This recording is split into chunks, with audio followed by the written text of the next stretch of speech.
Please keep your questions short, precise, and you will have a chance to ask your question, and I'm sure the Prime Minister will be happy to answer them.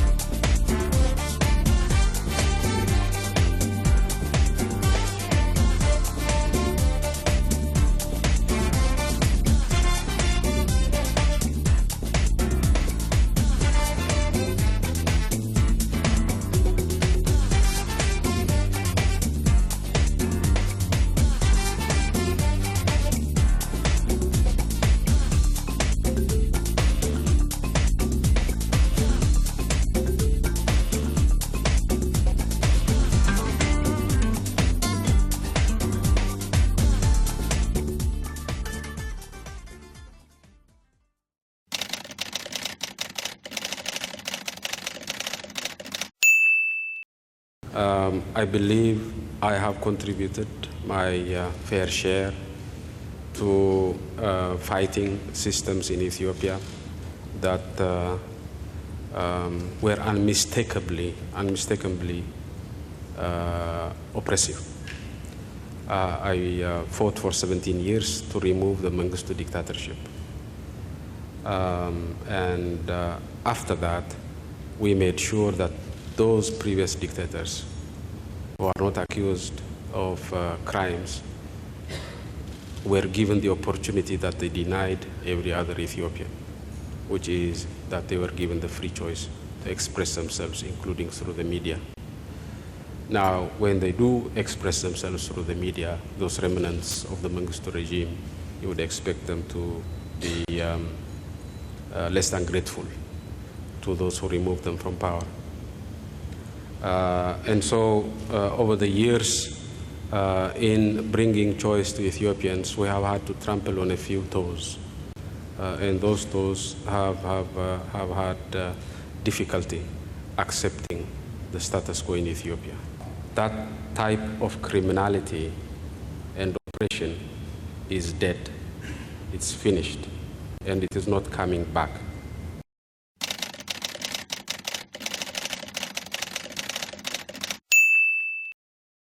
The main challenge in Ethiopia is poverty. I'm sure many of you will have heard of, those of you who have heard of Ethiopia will have heard of it in the context of poverty, famine, and war. And this have been killing people by the millions. So my hunch is that overcoming poverty and ensuring food security could contribute to the happiness of Ethiopians. And therefore my main focus at this stage is to achieve that.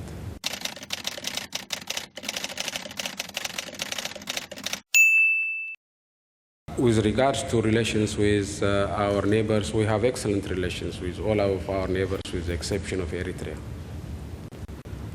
We have excellent relations with Sudan. We actually happen to be one of the very few governments in the world who can talk in confidence with both the government in the north and the SPLM in the south. We have excellent relations with Djibouti. We have excellent relations with Kenya. We have excellent relations with the Somali government. We have very bad relations with a group called Al-Shabaab. But it's understandable that we would have very bad relations with Al-Shabaab because it's a terrorist group linked with Al-Qaeda. And the only country backing Al-Shabaab in the region is Eritrea.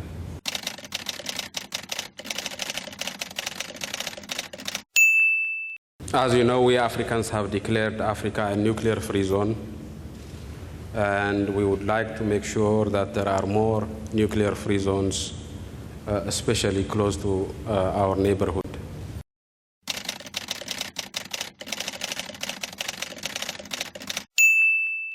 Problem in Africa was the African state, that the African state was doubling in economic issues that should not be of its concern. And that is the reason why Africa was not making progress. So the solution to that problem was to keep the African state small, weak, and out of economic interference. And so the creation of so-called night watchman state in Africa, in an environment where Joe would have it, massive market failures, whether it's infrastructure or education or health, meant that all the necessary investments that are required to kick the process of development and industrialization forward were not forthcoming. I'll give you one example. In infrastructure, power, roads, telecommunication, and so on. The idea was that the private sector would invest in infrastructure in Africa. It didn't for 30 years. It's only now that the Chinese are investing.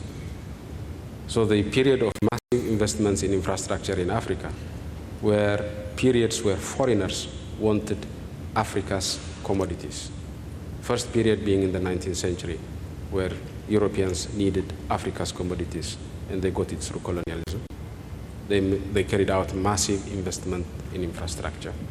Second period is the beginning of the 21st century, where countries such as India and China also needed these commodities, could not resort to colonialism, did not want perhaps to resort to colonialism, and so they invested in infrastructure in a very different manner. So it's only at the beginning of the 21st century, with the emergence of new powers, that we have investment in infrastructure, and without that, there cannot be economic growth. So the bottom line is, the idea of neoliberalism that we oppose is that it does not allow the state to play a positive and active role in addressing market failures that impede development in Africa.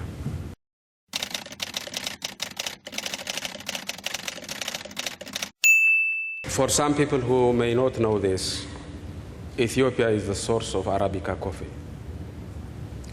And so we can rightly claim the intellectual property right of Arabica coffee. Together with some of our friends in the United States, we wanted to do that. We wanted to register some of our coffee varieties. We have over 200 coffee varieties in Ethiopia. And we wanted to patent, as it were, 2 or 3 of them as a starting point. We made some progress in the United States first, but some of the major coffee companies were not happy with it. And so with the support of friends here, particularly Oxfam US, we tried our very best. In the end, I think we have succeeded in registering 3 of our coffee varieties here and in Europe. We have ways to go in terms of registering our coffee variety in Japan, but we'll do it. And obviously, I did not have any right to abandon that intellectual property. I didn't create it. Past Ethiopians created it over thousands of years. And it does not belong to me. It belongs to all Ethiopians of the future. So I had no right to negotiate on this right. I would have been happy to negotiate had it been my property or my right, but it was not.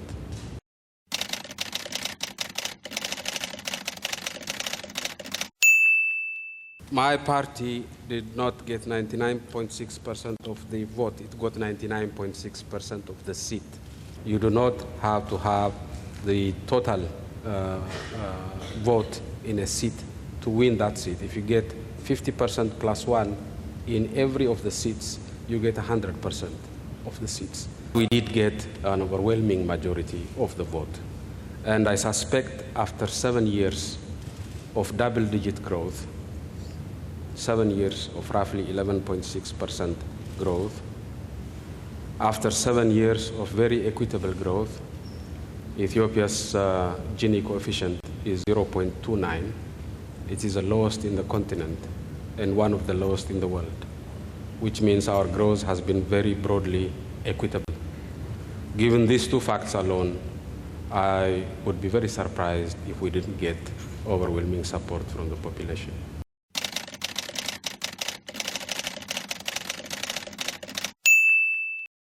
I do not know if you know this, but VOA is not allowed to broadcast to the United States by law.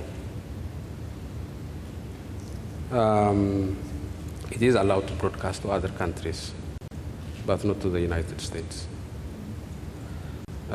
because it is supposed to reflect the policy of government in power of the day. Now, VOA Amharic service happened to be dominated by people who are associated with the previous regime. And those who are associated with the previous regime tend to have a particularly jaundiced view of events in Ethiopia for understandable reasons. And we took a page from the policy of the United States and said VOA is not welcome to broadcast to Ethiopia either.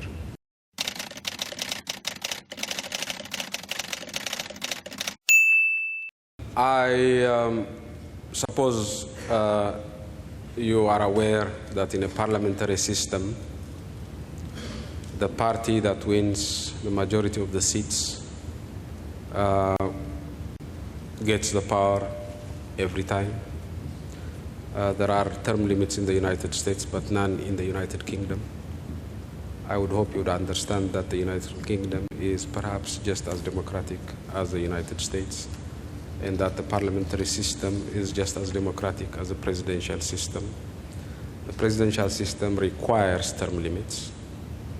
Prime ministerial systems or parliamentary systems do not require presidential systems. But in case you are wondering whether I have plans to stay in power until kingdom come, I can assure you that this will be my last term in power.